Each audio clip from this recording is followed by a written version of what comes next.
Welcome back to Faith Formation at Home. This week's gospel story, we have a very famous healing story of Jesus. He's walking along the street, heading to Jericho, and this blind guy, Bartimaeus, just yells out after Jesus that he wants to be healed, and people are trying to shush him, and eventually Jesus calls him, the guy comes up to him, and Jesus heals him. And it's an interesting story because it tells us quite a bit about Jesus' healing abilities, right? He's able to heal this blind guy. The people were trying to shuffle to the side. But also the way that Bartimaeus approaches Jesus is very interesting, right? So first of all, he's got this deeply personal need that he wants to bring to Jesus. He's blind, he can't see, and he wants to see. And nothing is going to stop him from screaming this at Jesus as Jesus walks by, right? That's essentially what he's doing, is he's yelling out, "This is my problem, Lord. I need you to address it."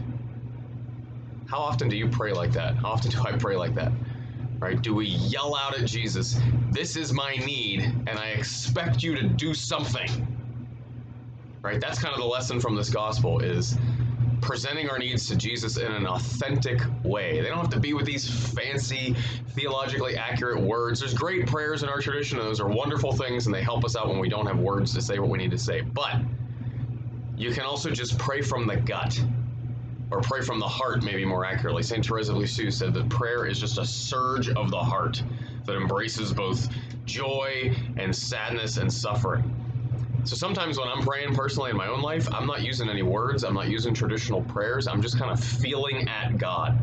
Sometimes you just have to go for a run in the woods and scream because you're frustrated or you're mad or you got this ball of emotion and you're not sure what to do with it. Just fling it at God. He's big enough to handle your emotions. He was big enough to handle Bartimaeus' emotions.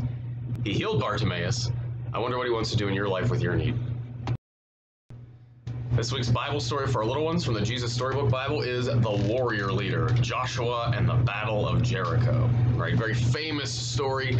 A lot of us know this story, and you'll certainly know it after you read it here, right? So God's people have just wandered for 40 years in the desert. They're charged into the promised land, and the first thing they run into is this giant fortified city. What are they going to do?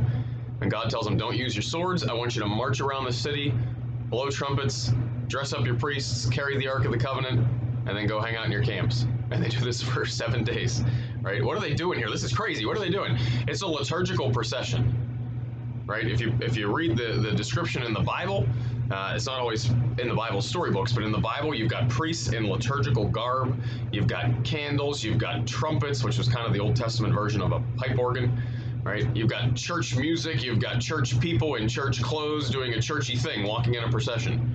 What are they doing? They're attacking Jericho with prayer. That's what God asked them to do. So an interesting question for our own lives is, how do you circle your issues with prayer? How do you surround your problems with prayer? Take them to Mass. Take your problems to adoration. Take your problems with you to your knees, to your bedtime prayers or your morning prayers, whenever you like to pray, right? But pray in a liturgical fashion. And the story reminds us that Joshua was this leader who brought the people into the promised land, but eventually a new leader is going to come, Jesus, who's going to lead us into an even better promised land that no one can ever take away from us, and that is eternal life with God in heaven, which is meant to start now in this life, right, when God lives inside of our hearts. But Jesus is the ultimate leader who's going to bring us to the ultimate promised land through liturgy and liturgical prayer. So our catechism lessons for our older kids this week focus on who is Mary, right? Who is Mary? Who is her husband Joseph? What happened at the Annunciation when Gabriel came to her? What happened in Bethlehem? Everything that we believe about Mary focuses on, or comes back to, a belief about Jesus, right? If Jesus is actually God, then Mary is actually God's mom. That'll blow your mind, right? Jesus would be the only person in human history who got to choose his mother and in fact create his own mother. That's kind of bizarre, right? And so because she is God's mom, certain things flow from that. And so what do we believe about Mary? Number one, we believe that she is God's mom. She's the mother of God. Theotokos is the Greek word that we would use to describe that. She's the God bearer. And by the way, you and I get to be God bearers as well when we have God living inside of us and we carry him with us into our schools, into our soccer practices, into our jobs, into our homes, our neighbors' homes, wherever we go, we bring God with us. We are Theotokos as well, right? We are God bearers. So Mary's the mother of God. She was immaculately conceived herself. Right, we're going to celebrate that in December 8th. Mary, when she was first brought into the world in her mother's womb, in St. Anne's womb, Mary was conceived immaculately. without any original sin. Original sin is that defect that you and I inherit, right, from Adam and Eve. It's a goodness that should be there that doesn't get to be passed on to us, right? So Mary was able to be conceived with all of that goodness, with God living inside of her, thanks to her son, Jesus, dying on the cross for all of us, including his perfect mother, who's only perfect because of him. So Mary's the mother of God. She's immaculately conceived. She conceives Jesus in a miraculous fashion and gives birth to him. We call that the virgin birth, right? So Jesus isn't born in a normal way. He's born in a special way because he is God, right? We believe that Mary had no other children. The Bible talks about some people who it sometimes calls Jesus' brothers or sisters. There's no Aramaic word for cousin.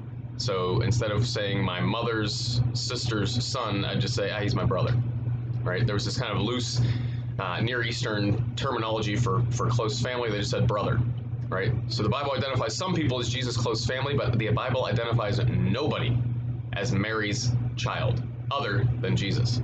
So we believe that Jesus was an only child. Mary only had Jesus.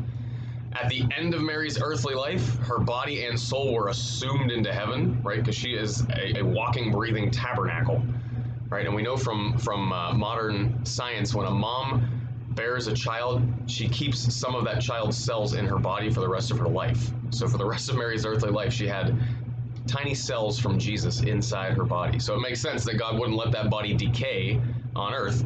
He would assume it into heaven.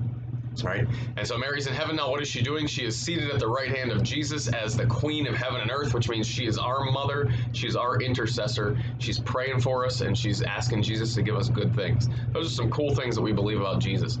But Jesus is fully human. He's got a mom just like the rest of us. She's got some special characteristics to her, but Jesus has a mother just like you and just like me.